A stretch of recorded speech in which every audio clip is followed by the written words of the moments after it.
recording. This meeting is being recorded. Okay, and we will just go ahead and get started. Hello, everyone. Good afternoon. Thank you for joining us, whether you are joining us live today or watching this back as a recording down the road. We are grateful for your time and energy to be here. We hope today's presentation gives you some things to consider, maybe some resources that are helpful. But we've been doing these series of webinars just to provide some helpful things to our community. My name is Stephanie Corpel, and I am the owner and founder of Marble Wellness, which is a mental health therapy practice co-located in St. Louis and Illinois. Most of these recordings that we've been doing in August 2023 have been with our St. Louis team, which is located in West County, the Baldwin part of West County, right down the street from Queenie Park. And I will talk a little bit more about the practice, but today I am here with Angela Knoll, who is one of our therapists who does a ton. Actually, she is part of our maternal mental health team. She sees teenagers, and she's also one of our couples counselors. So Angela has quite the variety of skill sets, but today she's going to be talking about social media, teenagers, and just how to parent that part of life with your teenager. So let me go ahead and share my screen really quick and get to this PowerPoint, and we'll be off to the races. Let's see, sometimes it takes 1 minute of a delay. There we go. Okay, so Angela, how about you tell us what you titled this and why you chose it? And I will kind of guide us from there until I hand it over to you. Yeah, so welcome everyone. Empowering parents to recognize and counter negative influences of social media on teens is my topic. I know that is a mouthful. Yeah. It is something that definitely is important to me because I was a middle school teacher. And I know the importance of acceptance with teenagers and what they go through and how their moods are affected and what social media is doing to these kids. And so I'm very passionate about it. And I really do love teens, and I love talking on parenting when it comes to helping. Awesome. Awesome. So to that end, our practice does see teens. We also see kids ages 4 and up. We have a child therapist on our team. We see young adults struggling with life transitions, anxiety, and depression. Moms started out as the central pillar of our practice when we got started and remains a passion and demographic true to all of our hearts. And then we also work with couples and do a lot of family counseling work too. So we've become kind of what we call one-stop therapy shopping for the whole family. And we really love being able to work with people on a lot of those issues that I've already mentioned: life transitions, anxiety, depression, maternal mental health. And we also have specialists in grief, chronic illness, substance abuse. So we've really become a well-rounded team, and we love being able to serve our community in that way. Like I said earlier, our office is in West County, though we can provide virtual therapy throughout the states of Illinois and Missouri. And then we also offer park or walk and talk therapy at Queenie Park, which can be a nice just change of scenery sometimes if people want to get out of the office or if they want to use it therapeutically for some additional things. We have a lot of moms use it so they can just bring their toddler or baby. And we also use it with kids and teens, just when an activity might go better to make the therapy session more productive. But those are just a couple of extra things we offer that I wanted to talk about, but I will just go ahead and have Angela dive right into the topic. Yeah, so for those of you who have teenagers, you probably are aware that they are highly emotional. That is very common for being a teen. And they are looking for acceptance, and a lot of them are finding it on the internet. So I want to talk about the overview of social media and teens. And you see in that first little image, the numbers. So the studies show that 95% of teens, I mean, that means that is incredibly high if you think about that. 95% of teens own a smartphone, and 81% of them use social media at least once a week. And I would bet my last dollar that it is so much higher than once a week, because kids are constantly on the phones. They've asked for them at young as 6 and 7 years old. They Yes. want their own phone. So, and what you know is that there's lots of platforms out there that you can choose from. One of the most popular ones is TikTok. TikTok is a TikTok. I do love TikToks, but TikTok. And that is one of the ones where they are getting so much of the influence that they're experiencing, and they're wanting what that is.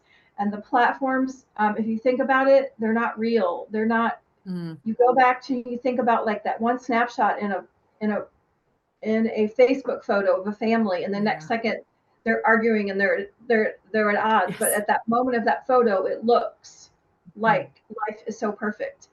And teens do not have the capacity to understand that this is not real life, and they think it is.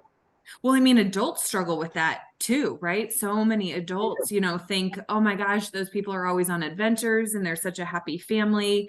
And then if you add in teenagers' inability to think straight because they're teenagers, they're even more susceptible to that, you know, shift in reality and warping of reality. That's a good word for it, warping. Yes. And so you say, like, okay, so what's the problems? Well, teens experience cyberbullying. There is no filter for these kids. They just will say things like, I hear once a week, my friend was told by another friend, go kill yourself on Oh social. my gosh. And here's the thing though, I wonder when they say go kill yourself, they've been playing so many video games where the character dies quickly. And so they don't have a grip on what is reality. But then they know that killing themselves could be, I'm going to go hang myself. I'm going to find a gun. It's just, it is so influential. And these kids can say whatever they want because they're behind a screen. And then the child takes it so personal. So cyberbullying is huge, and it's especially difficult for females. Females get their social interaction from being online. Okay. And they want that connection. They look for friendships. Boys, on the other hand, they like it for information. They're not connecting the way that girls do. So it's very, very difficult. Girls have the social comparison. You know, the filters that go on these screens where it looks like there's not a pimple on your face. Yes. You know, and then I've got a girl here going, I'm starting Accutane, and my skin is breaking out so bad. And look at how these girls look on, you know, a Kardashian or anyone on TikTok. They filter all this so it looks like they're perfect with no problems at all. Yeah. So it's having a negative impact on their body image. Yeah. And I don't know how many parents know this too, but I mean, probably a lot, but there are also those apps that you can, I mean, I think we all know about photoshopping, but like you can really like trim in your waist and enhance like your breasts or your butt. And I mean, not only are probably other teenagers doing that, but influencers are doing it too. I think there are even accounts that show you like, look at Kim Kardashian's photo, like I can show you exactly where she pulled in her waist and pulled out, because do you see this is blurred here? And I mean, and if you're not aware of that going on, you kind of loosely think like, oh, well, obviously it's enhanced, but until you really understand how many software tools there are out there to manipulate a photo, I think it's really hard to even understand how extreme it is, which makes it so hard to be exposed to these images. Yeah, even as adults. I mean, I was talking to my sister about that, and I was like, look how beautiful she is. And she's like, Angela, she's got a filter on. Yes, I do And that I all the just need time. to look. Yes. Yeah. Yep. I do it. Yes. Frankly, Yes. I wish we had a filter at the moment, but Yeah. here we are in the real. Yes. In the real. Yeah, so let's go to the next slide if we could. Yes. Okay. I will Yeah, make did a you want note to of say that. something?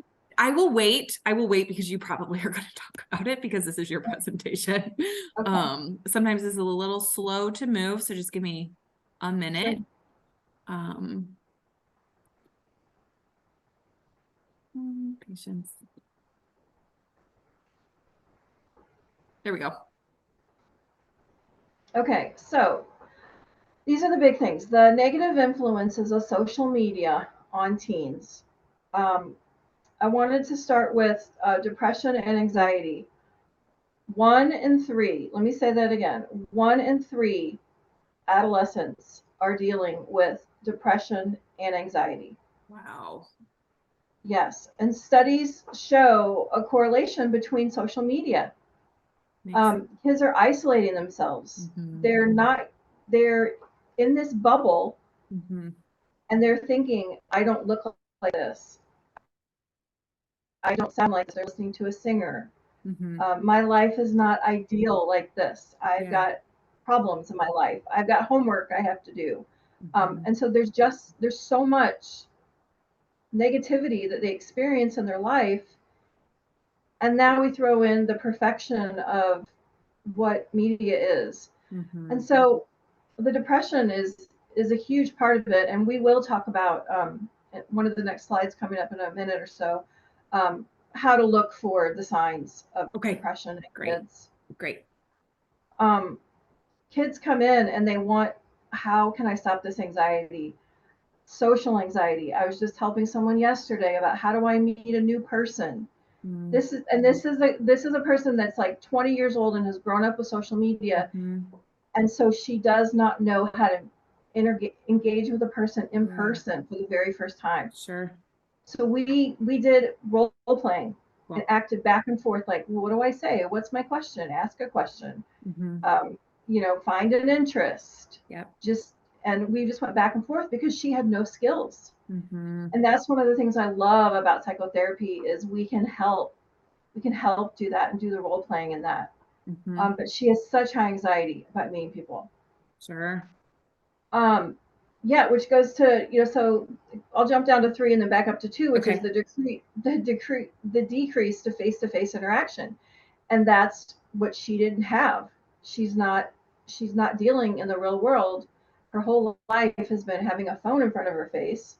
And now she's going places and she's in classes and she's like, I can't make friends. How do I come up to people? What do I say to them? And so we went back and forth and talked about that. And that other person is probably nervous too. Yes. So we talked about being curious and just talking to people, because you're just shutting parts of your brain off when you're on social media.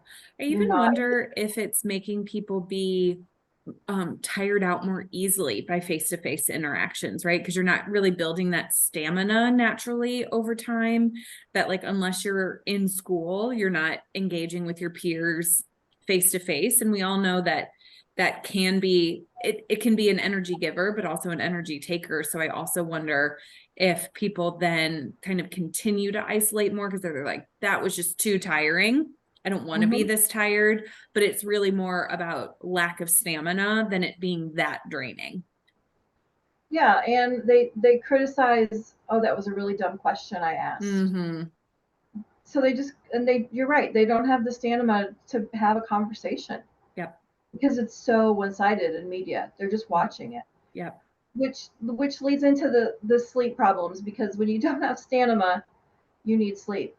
And they're not getting it. And the blue light from these screens can literally interfere with their sleep. They're not getting in that REM mode. They're not getting in the different modes of their sleep where their brain is healing, because that's what happens when we go to sleep and we shut our brains off. Our brains, it's almost like what all the neurons and all that, it's like it cleans our brain when we sleep. It's like little garbage trucks that come in and clean it out. And clean so it it's out fresh and file it in the right places and all of it. Yeah, and so when they're not getting the sleep that's recommended, and we say they seriously need 8 hours of sleep. Teens do, if not more. If not more. Yes. Yeah. Yeah, they really do need more sleep than they're getting, and they're staying up till midnight, getting up at 6. But staying up till midnight means that their phone is on, and they could be like interacting with somebody but falling back to sleep, watching a show, playing a video game, and then before they know it, it's like, oh my gosh, it's 4 a.m. And I have to get up in 2 hours. Yep. Yep. and interact with people. I heard a statistic once too, kind of speaking to the depression piece. In 1 minute on TikTok, the amount of different subjects you can be exposed to. So the topic switching is so fast, and it might have been 30 seconds or a minute. And I don't remember the number, but you can be exposed to like over 100 topics, which our brains were never meant to absorb, and that can disrupt how our brains function. But also these hits on social media, if somebody likes your post or you're engaging with posts that you like, it's creating disruptions in dopamine levels, right? So we end up becoming addicted to dopamine. So then when we are away from our phones, we feel depressed, and kind of based on dopamine levels, we might be, but it's because we've become addicted to dopamine in a really unhealthy way. And while dopamine obviously is healthy, if you're getting it all the time, it is not. That is, gambling problems, that's other addictions. And that's what's happening with phones and social media. And so that plays a big part of the depression and anxiety piece too. Well, and that makes me think of their attention spans are Yes. so limited now. And teachers have this quick little window to teach something. Yes. Because the dopamine levels are so out of control that they are instantly bored. Yes. It's Yes. it's not engaging enough for them because they're getting all of this media. Yep. Yep. And then that creates family conflict too, right? They're just annoyed with their parents because parents aren't, even without social media, parents and teenagers struggle, but there's just now an extra struggle to participate in the family unit because of social media. So there can also be a lot more family tension, family conflict because of this inability to emotionally regulate without a screen in front of you. Yeah, and it's hard to compete. Yes. It's hard for parents to compete when Yep. there's all this social media that seems so interesting when my mother's just sitting there and yes, she's not interesting to me. Yep. Yep. Like Exactly. beyond, Yes. Yes. It's hard enough when we didn't have all this, but correct. Yes. Yeah, so next slide. So I want to talk a little bit about the depression because you need to know the symptoms.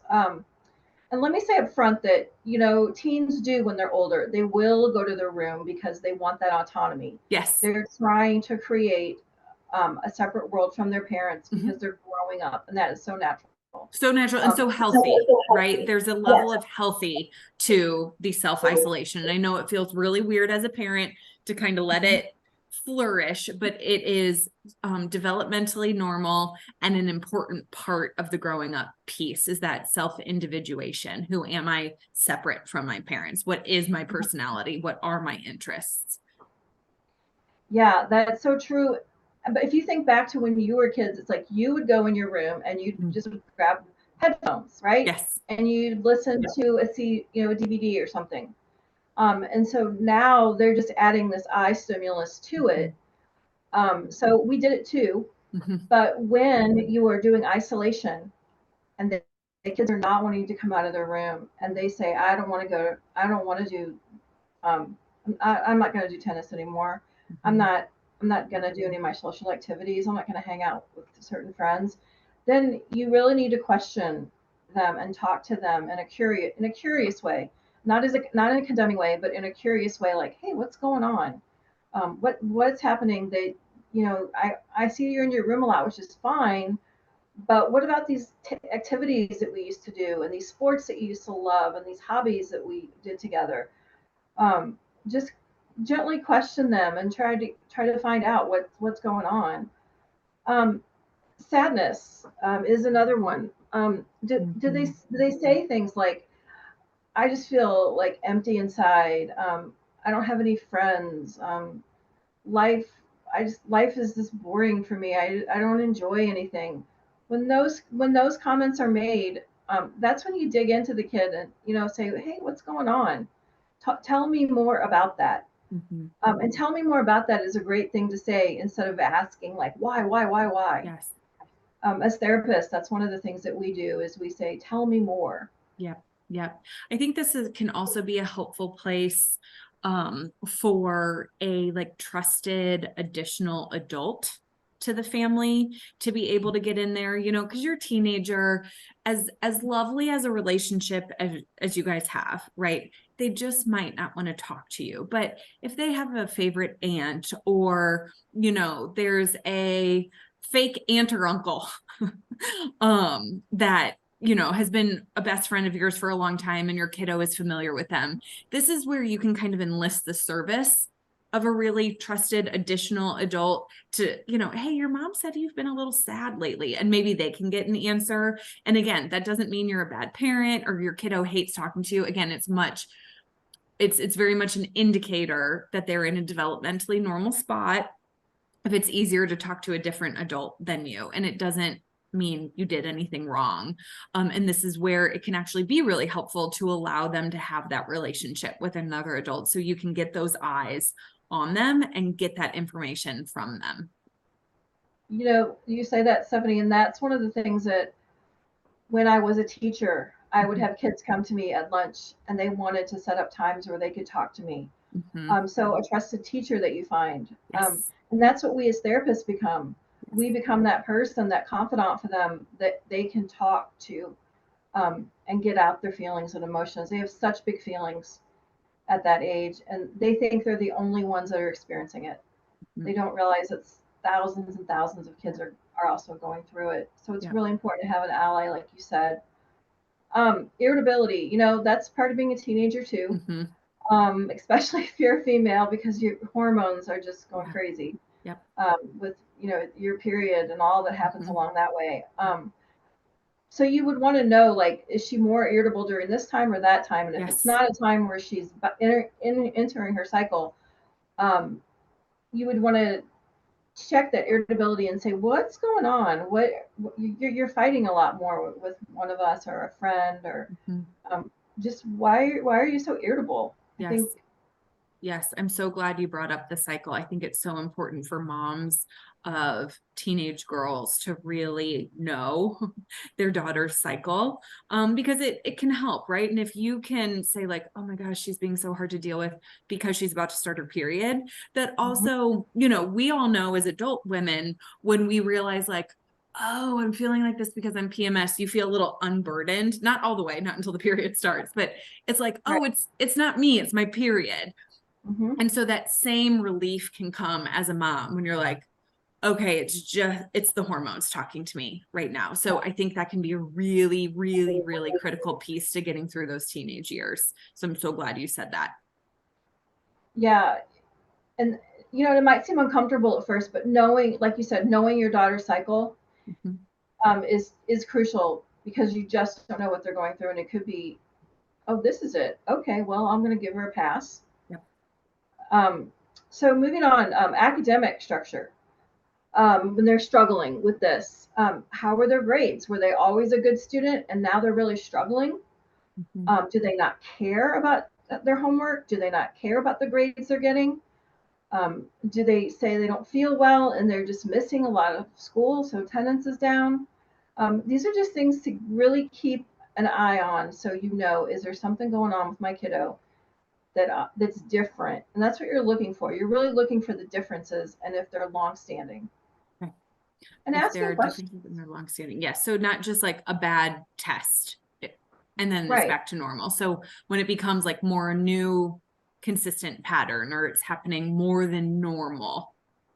Yes. Okay. Yes. So let's go to the next slide if we can. So this is this kind of goes back to what we were just talking about, but I want to reiterate it. Signs that social media is negatively impacting your teen. They're increasingly longer on their screens. If you tell them it's time to take the screen away and they lose their ever-loving mind, they are addicted to their screens. A great point and to make. I see this, yeah, I see this all the time, and I see this with any age. Okay. So here's one of the things, and we probably will talk about this, but when that screen time has increased, I want you to ask the kid, do you feel good on here? Is there things on here that are making you feel like you're comparing yourself to someone? Do you get off there and feel worse than when you got on? And then you can tell them, I too feel that way sometimes when I'm on the screen. And this is big, guys. Parents, you've got to model the amount of time that you're on, because And they why you are. go to it too, right? Say that again. And why you go to it. Like if you're not feeling good and so you pick up your phone for like to numb out, that's also modeling that that's an appropriate way to cope with that. Hmm. Yeah, because that's like using alcohol or Yes. drugs or sex or gambling. Mhm. You just want to numb out and Yep. go away. So you just want to be really curious with them. And here's there may be a slide about this, but I really want to bring this up, and it probably will come up again. But when you decide, when you tell your kid, say your parents, you're sitting here going, well, it's too late. I've already given my kid the screen, and they can have it as long as they want. What am I supposed to do now?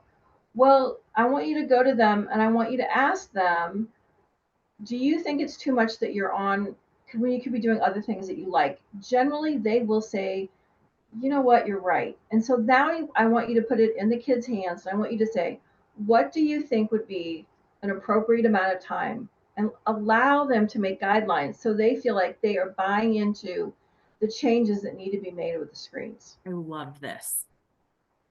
Right. It's so important. And also with that, I would say like cutting the screen off at like 9 p.m. I've heard at least an hour before bed, blue light should be off. Yes, blue light should be off. I would really recommend that parents spend at least 5 minutes a day saying, hey, can I see your phone? And scrolling through and making sure that they're on apps that you want them on. You are looking at their, and parents will be like, well, I'm not going to invade the privacy of my child. Your children, there are people that want to harm Yes. your children. Yes. They are out there. Mhm. There's story after story that I've heard and read about parents are just letting them kids do what they want on their phones, and predators know that. Yep. They are out there. They want to groom your kids. So it's so important that you go through their phone and you know who their friends are, who they're speaking to. Mhm. That you put safeguards on there. Yep. You put it on there on private, so these people Yep. cannot get to your children. Yeah, you give them privacy and responsibility and space in other ways. And then Yes. when it is too dangerous to give them that, when the risk is too high, and the predators are too wily, that's not the place to give them privacy.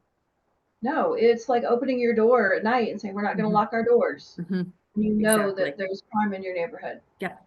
So it's exactly the same. Yep. We just have got to be safe with our Yes. kiddos. Yes. And you have to understand that their brains aren't able to make the right decisions for them right now. Really not. We'll get into that in a minute, Okay, in perfect. detail about the brain, but that's so true. So mood changes, and this goes back to a little bit about irritability. But is your team more anxious, more irritable, depressed? Um, are they using social media more? Are they needing it? Are they like you mentioned, like when are they doing it to numb themselves? Do they need to just escape from this world?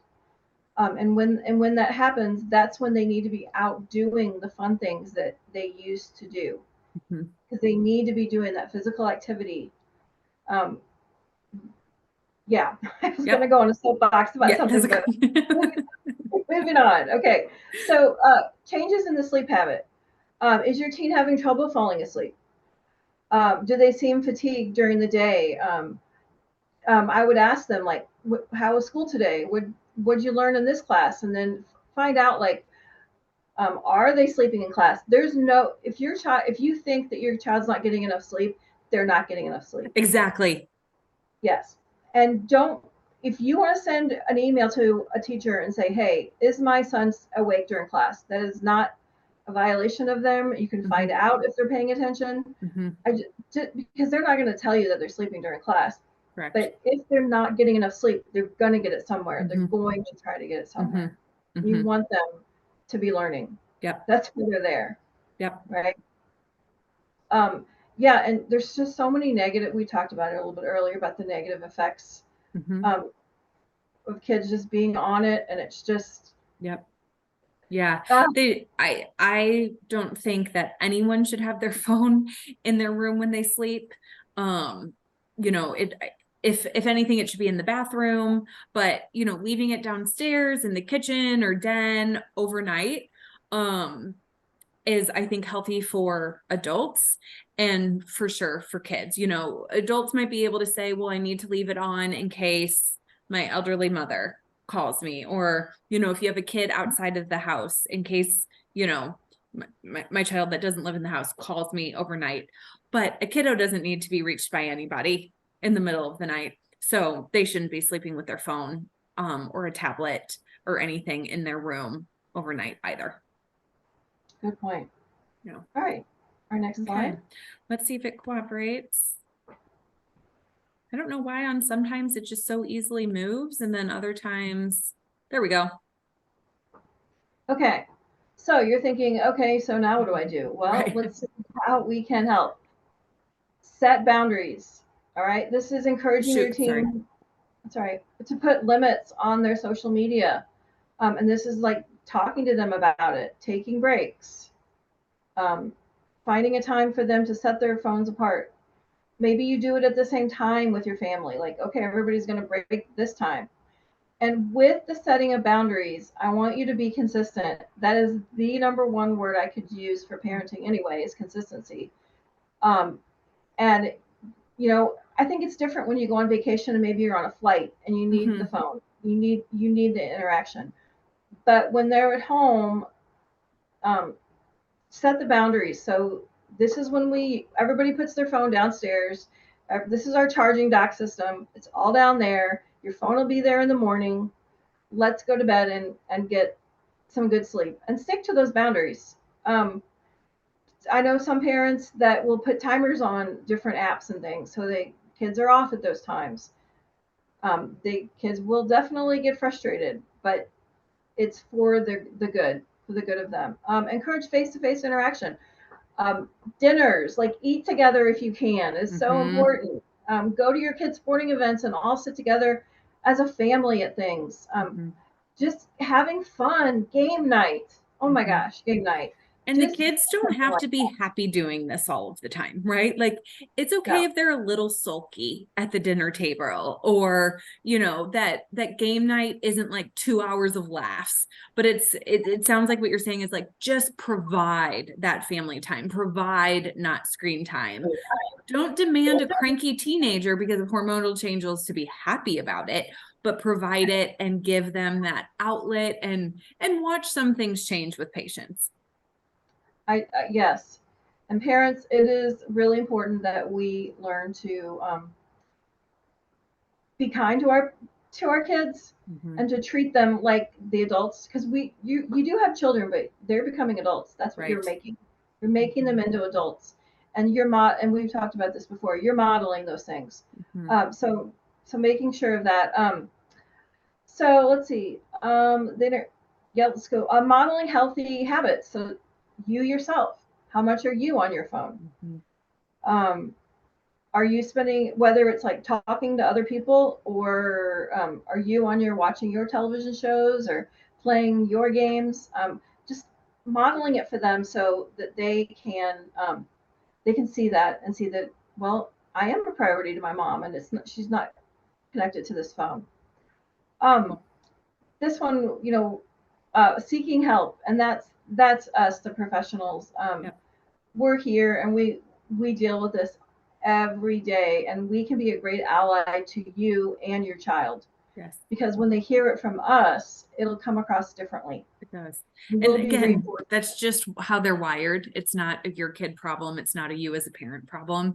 Teenagers are literally wired to start to separate from their parents. And so in order to do that in a healthy way, they a little bit in their brains like separate that their parents know what they're talking about. So that's why they can hear it from a different adult, and it's the same thing you said, and they're like, oh, that makes sense. But also know that in their 20s they come back around and see you as someone who is smart and wise and helpful. So you do have to get through those teen years, and that's why a therapist is helpful, because they can be reiterating your healthy lectures to your teen in a way that's digestible. But they can also be, a supportive person for you, someone to give you tips about how to implement these things, someone who can give you insights on what to look for if you're concerned about anxiety, depression, etc. Yeah, we are definitely, when people say like, well, you're the professional. Yes, we experience it every day, and we look for the signs and we ask the pointed questions to get to the truth. Yeah. Okay. All right, our next slide. So here's our brain. And what's the ultimate goal? That your child would graduate and lead a successful life. So the adolescent brain, the brain, it develops from the back to the front. I did not know that. I mean, it makes sense now that you say it like that, but I've never heard it couched like that. Yeah, and the front is like where all of our reasoning comes from, and these are executive decisions that we're making, and we're the impulse control. Yep. They are not getting that when they are sitting there numbing their brains on a screen. So the middle part of the brain, which we call the social brain, is actively constructing itself during adolescence, and it's the most susceptible to outside influences. Let me say that again. The social brain is constructing itself during adolescence and is the most susceptible to outside influences. And if you're not making yourself an influence in your child's life, then someone else is. Say that again. If you are not making yourself an influence in your child's life, they're going to get it from someone else. Wow. I love that. They'll just seek it. And then we just talked about this a second ago, the front of the brain. This is the part, the messaging, the decision-making, the risk that they're doing. This is where they're learning how to regulate their emotions and develop. And here's this part. We used to say that the brain was developed by the age of 18. A couple of years ago, it was 25. Now they're saying late 20s. Dang. And when you think of, if you've ever seen kids try to get out of a parking lot at a high school, you will know that the brains are not. That's a hilarious example. Yeah, they're like a bat out of hell. They run to their vehicles to get to their car, and they do not signal. They just want to get out of that parking lot. That's so funny. So teens are acting with a highly active social brain, which is making them vulnerable to peer pressure as well as seeking novelty. So they are seeking, and their brains are vulnerable, and they're looking for that next fun thing they can do. And if it looks great on the internet, then they're like, I'm in. The impulse control is just, I'm in, I'll do it. And their brains are suffering because of it. Yep. So, and that's one of the things that we talk about in therapy. We'll talk about the physiological of the brain and how sleep is important and what social media does to kids. Yeah, give them that information so they can understand themselves better. Yes. Cool. Okay, so here's some hot tips, some things that we can do. Tips. I love it. You've got to establish a relationship with your child, and it's never too late. Like we mentioned before, they model, but you really got to go in being polite and respectful when you talk to your kid. Just because they're growing adults and they see how you model, and when you come in all hot, they shut down. But when you come in with curiosity and concern, they are going to, they have a tendency to open up. And would it happen on the first try? Maybe, maybe not, but you got to keep trying and you got to be consistent. The next one is show appreciation through words of affection and action. Care about the things that they care about. Talk to them about the things you care about. Give them that love and attention so they'll buy into mom or dad wants my best. They really do care. Giving your children lots of praise when you feel proud of them is so important. I don't think you can overpraise a child when in this day and age, letting them know that you're so proud of them as a person. And not so much for, that's great that you got that A, but that hard work that you put into getting that A is so important. Cool. So you don't want to put it in the achievement. You want to put it in the effort that they took to get there. Create family rules that apply to everyone. Because sometimes kids feel like, well, that's not fair that they get to do this and they get to do that. And well, you can say like, well, your sister's older, so she gets this. But when you get to this age, you will get this too. So making sure that all family rules apply to everyone and that they're age appropriate. Let your child see and express when you're dealing with difficult emotions. That's important in how you handle things that are going on. If you're upset and they see you fly off the handle, then they're like, well, that's acceptable then, I guess, because mom does that, dad does that. And here's the thing, no one is perfect. So when we mess up, we come back and we say, I really blew it and I'm really sorry, but mom's really working on this. And it's important to you that you know that I'm sorry and we're gonna work better. We're gonna get through this together as a family, which I think is super important. Love it. Next slide. What's on the next slide? So resources. There's lots of books. There's this really cool book called The Teen's Guide to Social Media and Mobile Devices. It's got lots of fun graphics in it, and kids can read it and parents can read it. Cool. There's also apps that you can put on that help track the phone usage and set limits on social media. And I think that's so important. And again, I want to stress, check your child's phone. Yep. It only takes you 5 minutes. And if you have 3 kids, that's 15 minutes. So just make that time.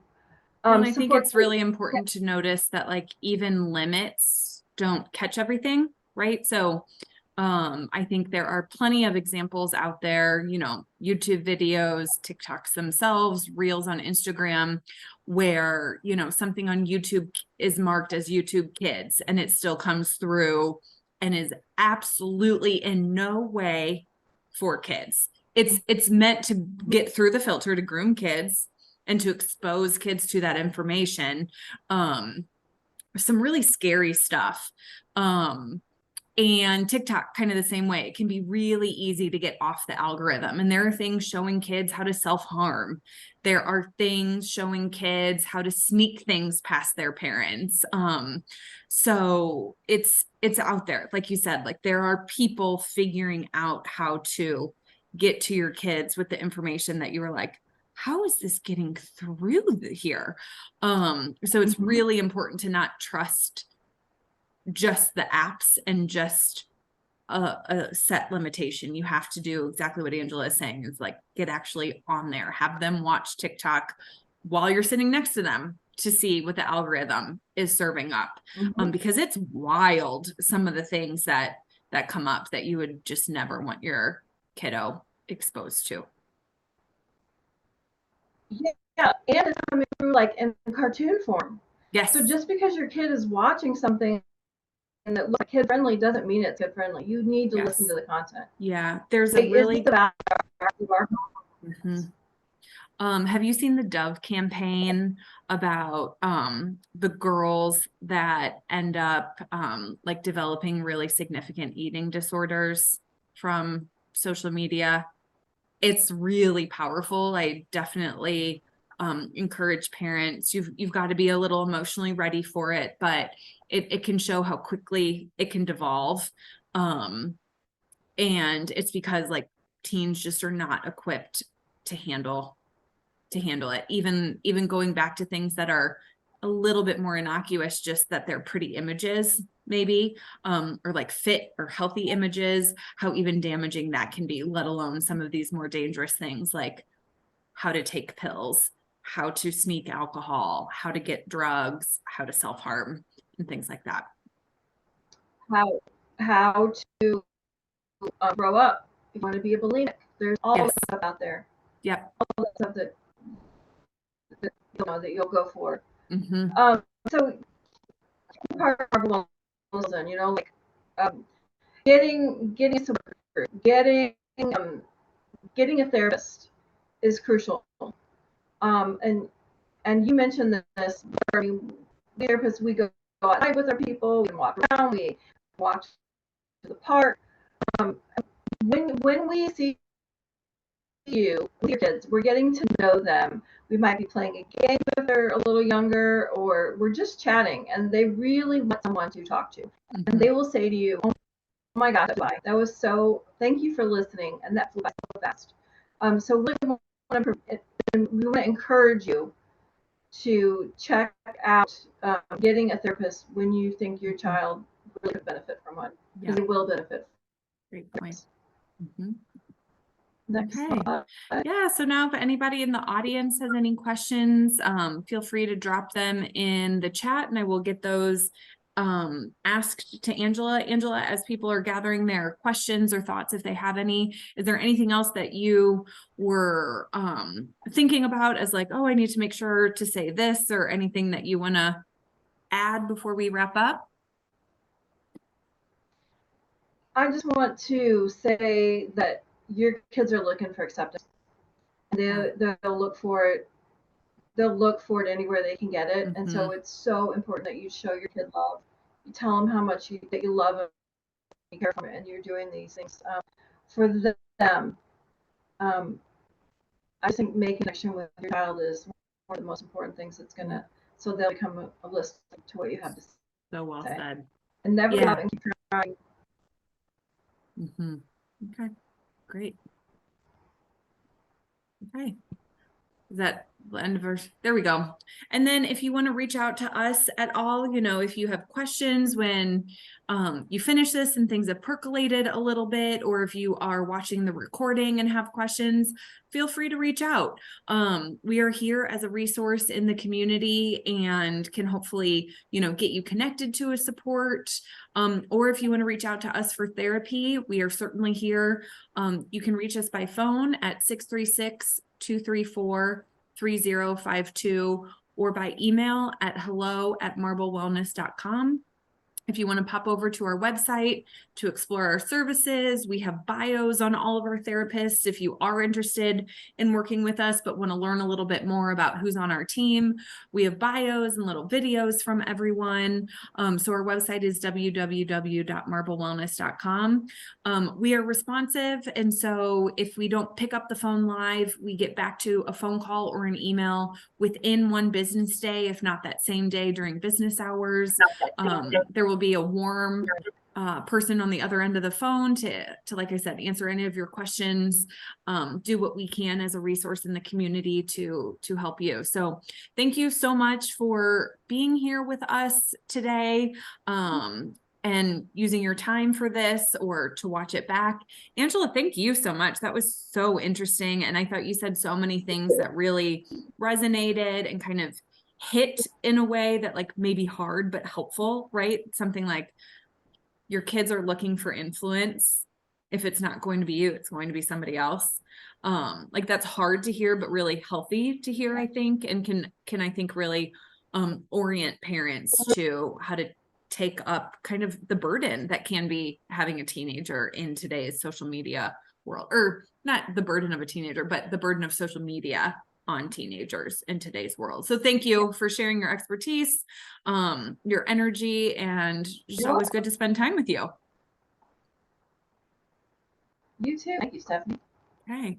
Well, everyone, thank you so much for coming and hope you have a great day.